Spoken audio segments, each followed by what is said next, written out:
It was called the Executive Toy, and it's 5 balls, like marble balls, and you take one and you lift it up and you let it go and it pops the other 4, and then the one on the end goes back and forth and back and forth. It's basically, when you're talking about, the saddle's making the hoofs bad and then the hoofs making the saddle bad, you're basically, that ball is bouncing back and forth. And it's exactly what's going on. You're transferring that energy back and forth, and one's blaming the other one, the other one's blaming the other one. I got a horse I'm dealing with right now that has a lot of compression problems in the left front, and in the right hip there's been more brought to light about the horse having problems in that right hip.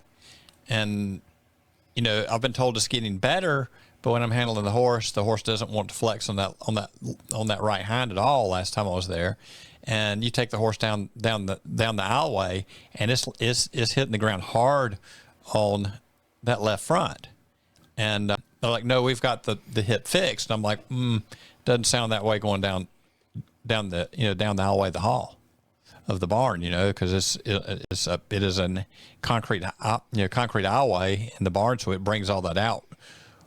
And it's like an odd clip clop that you're hearing. You hear that heavy hit, and if that right hand is getting better, why are we hitting harder on that left front? We are getting more compression problems in that right front. We've been dealing with that for a while.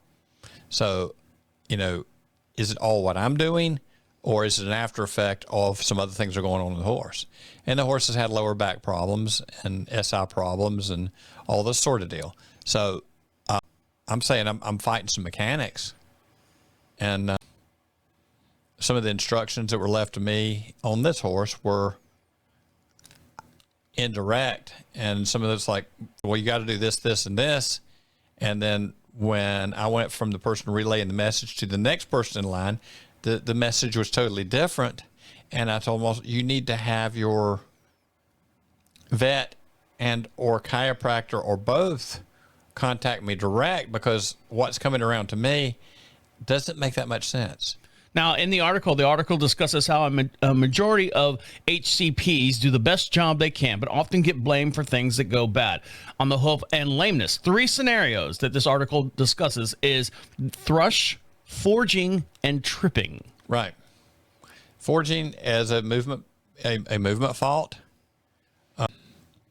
If you have balance problems with feet, can it cause forging? Yes. If we're not getting ahead of that.